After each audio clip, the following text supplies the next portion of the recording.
Thankfully, most of us will never know the pain of losing a loved one at the hands of evil. For the sister of Anne-Marie Cullerton, the only comfort she's held on to is the monster who took her life would be locked up forever. But sadly, a life sentence doesn't always mean that. This is a sadistic, rapist, murderer. His are the eyes of a killer. I see dead eyes. It's chilling. His name is Jonathan Peter Bakewell. I would also describe Bakewell as a serial killer in the making. In 1988, Bakewell raped and murdered Anne-Marie Cullerton. Bakewell, in a haze of drugs and alcohol, raped and murdered a 20-year-old girl. Bakewell was convicted of breaking into her Darwin unit, raping and strangling her. It was a horrific crime. My poor sister screamed and no one answered.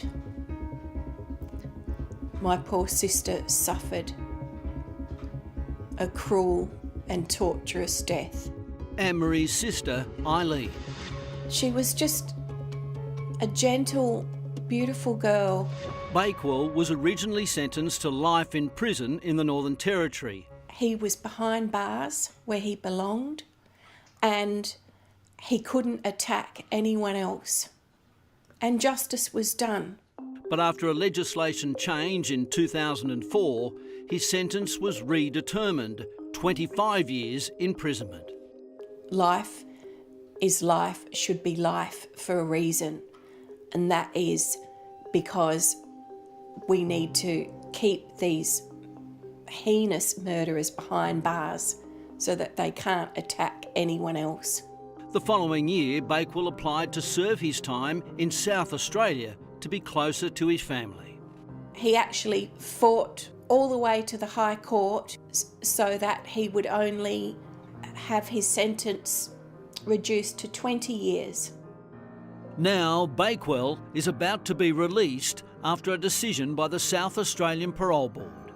His health is significantly compromised. He's had multiple sclerosis for quite some time. Parole Board Chair Francis Nelson.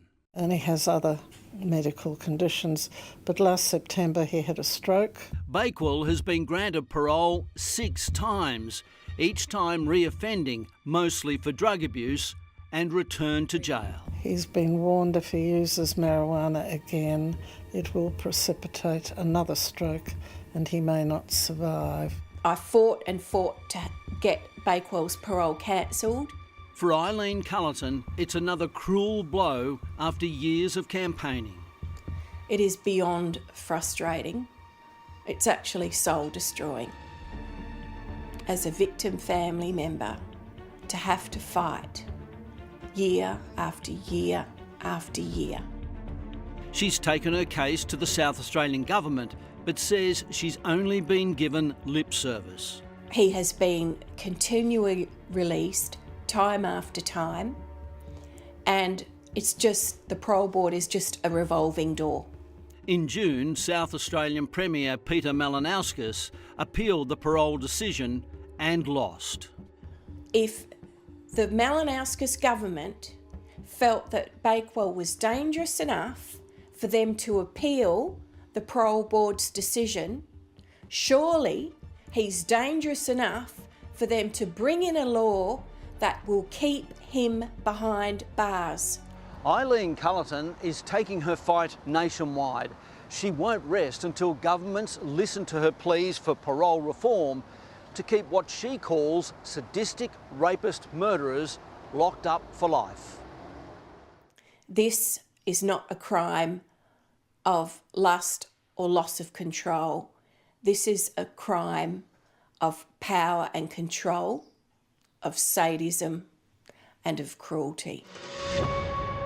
According to the Australian Institute of Criminology, 125 women are murdered in Australia every year.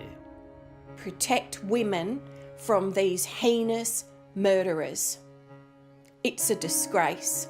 Eileen Cullerton has vowed she won't give up. This law reform will serve to protect women in the community, and it will also give some peace and certainty to the poor victim families who have to deal with this fight year after year after year. For her and her family, the battle will never be over. It's a living nightmare. We're the ones that got a life sentence, not Bakewell. They shouldn't have to go through that process, should they? And there's been a delay in Bakewell's release while the South Australian Parole Board find suitable accommodation. However, we're told the decision is final and he'll be getting out, possibly next week.